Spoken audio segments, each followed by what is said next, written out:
Back, a naturopath coming back to you again. We're talking about synbiotics. What are the pros and cons of synbiotics? Well, the pros obviously are, if it does work for you, it's going to help, give you some relief from your digestive problem.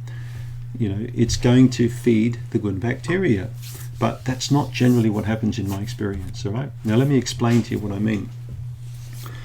A lot of the knowledge I've gained over time working with people has come from testing. Not just testing, but multiple tests on many people, and then working with that person through those tests and a protocol. Okay, I didn't do that once, I didn't do that twice, I didn't do that 3 times, I did it 1,000 times plus. So after many years of seeing people and repeating stool tests on people and working with their diets and with supplements, etc., you get to learn what works and what doesn't. Okay, so when I started noticing probiotics way back coming out, I was excited. Probiotics have been on the market a long time, but in my 20s, back in the 80s, they were seen as like crazy supplements, like really wacky, weird kind of things. But today, of course, they've become commonplace.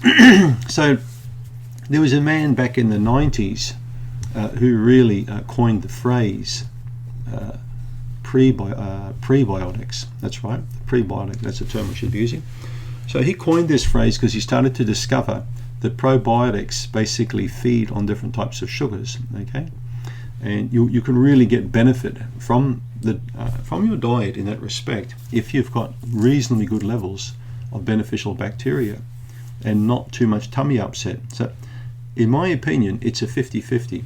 If you take a supplement like this with a very disordered gut, let's say you've got a lot of SIBO, a lot of irritable bowel syndrome, or you could have even chronic fatigue syndrome with a very dodgy or very upset stomach. You could have inflammatory bowel disease.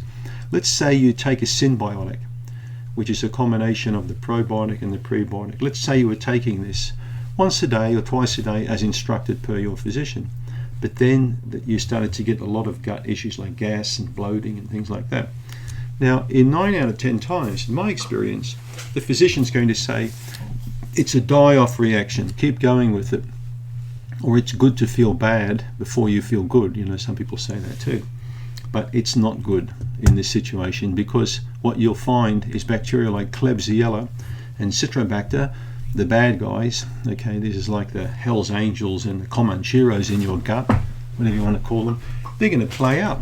Okay, they're going to grab that stuff, they're going to feed on it, and they're going to cause you pain and gas and bloating. And I cannot tell you how many times I've had patients tell me they doubled up in pain after they took a synbiotic.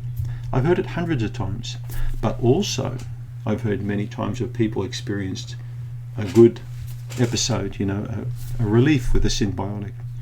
But it's iffy, if you know what I mean. It's not a cert, it's not guaranteed. I can't tell you with hand on my heart that if you take a synbiotic, you're going to feel fantastic. But I can tell you if you take a probiotic, it's a lot less dangerous, it's a lot less problematic, especially if you take a quality probiotic and you don't take 50 strains all at once, which is ridiculous. Okay, so the pros of it are, as I said, 50-50. It may work, it may not work. The cons, in my opinion, outweigh the pros, especially with seriously bad gut problem. If you've got a minor gut problem, you'll probably get away with a synbiotic. If you've got a serious gut issue, like so many people I've seen, don't touch it, leave it alone, because you'll end up with problems. Okay, I got sick and tired of all the emails and phone calls from agro people years ago when I was using a lot of synbiotics in my clinic. Hell, in fact, I even designed a supplement with synbiotic in it years ago, which is still being sold by a company today, right? But that was a mistake. It was a mistake. I'll put my hand up and say I stuffed up.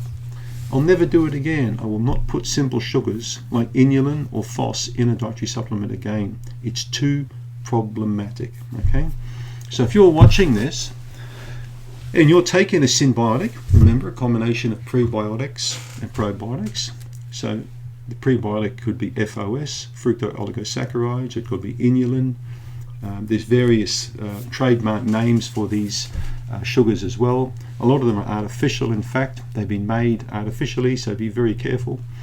So if you were to take that, if you're taking that now and your tummy is going 10 to the dozen, playing up, stop that synbiotic. Okay, just stop it and see what happens to your tummy. So this is the problem with the internet. As I mentioned in my first video, lots of people believe that you need to take pre and probiotics together. Okay, it's not correct.